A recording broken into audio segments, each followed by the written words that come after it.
My name is Katherine Sattler, and I'm past 85, closer to 90.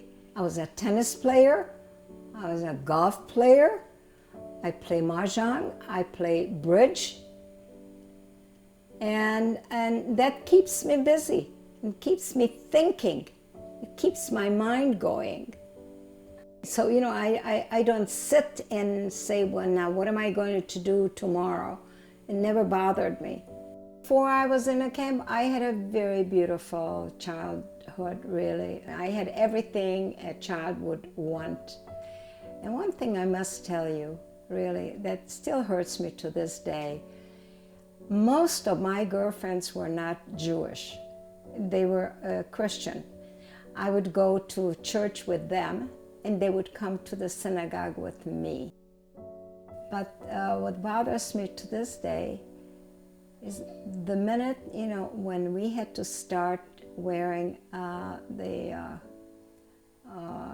Jewish star on our clothes, I lost all my girlfriends. I couldn't go to their homes. They would not let me, and they wouldn't come into our house either.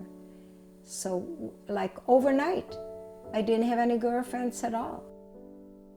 First, you know, we had to go to the a place where they kept us before we went to Auschwitz. And they put us on a train. And it took us about 3 days before we arrived in Auschwitz. When we came to this camp, the capo, I don't know if you have heard about Capo, named Capo. This was the woman who, you know, kind of was in charge of our barrack. She said to us, now you are here, you will never get out of here alive. And I said, why? Because you know too much, you see too much, and you hear too much, which was true.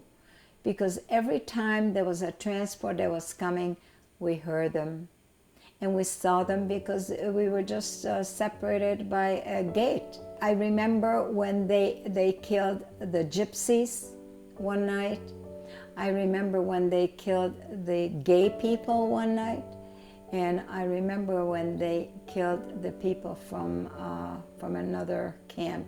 They brought them over and they killed them there. This went on for a long time. And you know what hurt me the most? I mean, when I heard them singing and I heard them praying, and when it was total quiet, that's when I broke down each time, because I knew that they were dead. Everybody was dead. So that really took a big thing out of my heart. So one day I said to my sister, you know something, her name was Ella, Gabriella.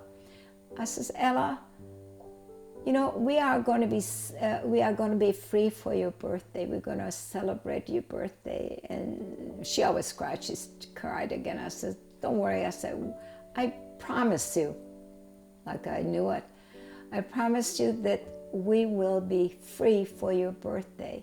And that was May 3rd. And my sister's birthday was May 10th. And that's when we were liberated.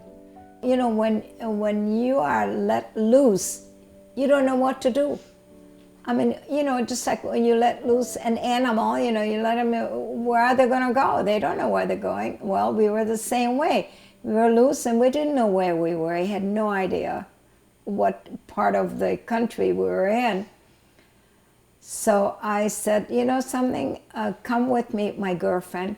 I said, come with me and let's go, and there must be villages around here, and let's go and start walking. When we came to the United States on a ship from Göteborg, we went to Sweden. That was the place of embarkation. And we came to New York, and in the meantime, we had all the information about my mom's two brothers. So we knew we were going to go to Los Angeles. And our life started. That was it. That was the beginning of our beautiful life in the United States. Yes, I met my husband in Los Angeles and we got married. He was born right here in Detroit, and he brought me to Detroit. And you know, Detroit is quite a ways from Los Angeles, so that was a big change for me. Even in a camp, I was always thinking positive. I always told my mom and my sister, we will survive. I'll do the best I can to try to help you to survive. And thank God I did.